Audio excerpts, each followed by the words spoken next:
क्या आपने किसी ऐसे राक्षस के बारे में सुना है जिसे मारना असंभव था? एक ऐसा साया जिसका खून ही उसकी सबसे महान शक्ति थी। आज कहानी उस असुर की जिसने मौत की परिभाषा ही बदल दी। कल्पना कीजिए एक ऐसे युद्ध की जहां दुश्मन को मारना उसे और भी बलवान बना देता था। यह गाथा है महाविनाशकारी रक्तबीज की। हजारों साल पहले जब संसार में खुशहाली थी, धरती पर किसी भी संकट का कोई साया नहीं था। देवता निश्चिंत होकर स्वर्ग पर राज कर रहे थे। तब घने जंगलों के बीच रक्तबीज बिना अन्न और जल के ब्रह्मा जी की घोर तपस्या में लीन था। उसकी तपस्या इतनी कठिन थी कि धरती फटने लगी और अग्नि की लपटें आकाश को छूने लगी।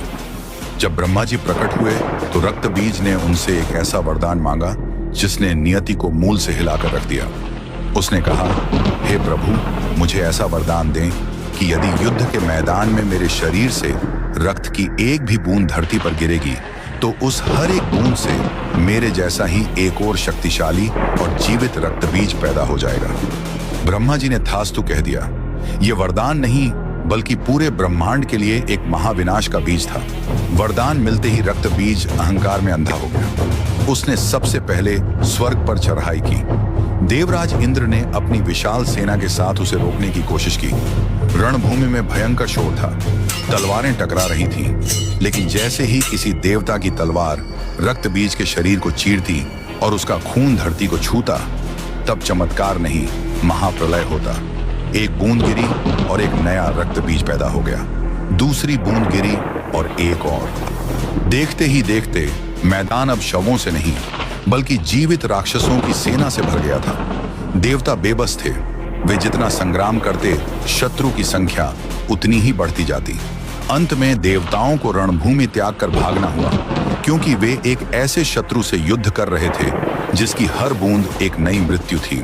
जब तीनों लोकों में हाहाकार मच गया, तब महादेव और श्री विष्णु के तेज से एक ऐसी महाशक्ति का उदय हुआ जिसकी एक गर्जना से दिशाएं गूंज उठी। एक ऐसी देवी जिसकी आंखों में प्रलय की ज्वाला थी और जो रक्त पीने के लिए व्याकुल थी।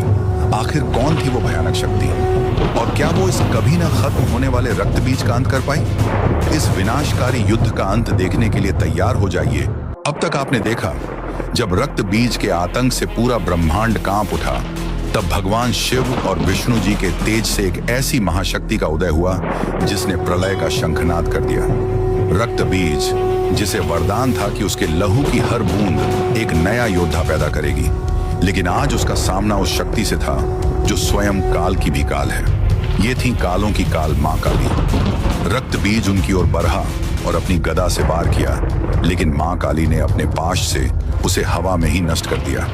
इसके बाद रक्तबीज ने मां काली के ऊपर शंखनाद चलाया, जिससे पूरा ब्रह्मांड कांप उठा। लेकिन उस महाशक्ति के सामने शंखनाद की आवाज भी फीकी पड़ गई। रक्तबीज आगे बढ़ा और मां काली के ऊपर अपनी तलवार से प्रहार किया, लेकिन मां काली ने एक ही वार से उसका सर अलग कर दिया।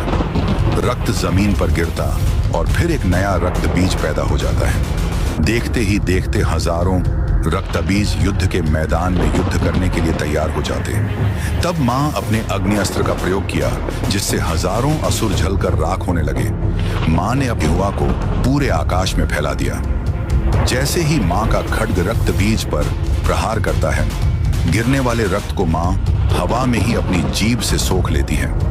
रक्तबीज का रक्त पानी की तरह बह रहा था, लेकिन इस बार उस रक्त की बूंदों से नया रक्तबीज पैदा नहीं हो पा रहा था। धीरे धीरे रक्तबीज की शक्तियां कमजोर होने लगी।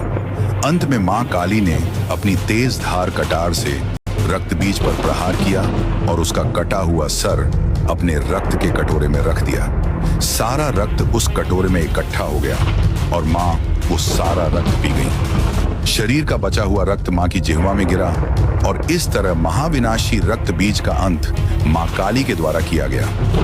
रक्तबीज का अंत करते ही मां काली के ऊपर सभी देवताओं ने फूलों की वर्षा की और पूरा ब्रह्मांड माता रानी के नाम से गूंज उठा।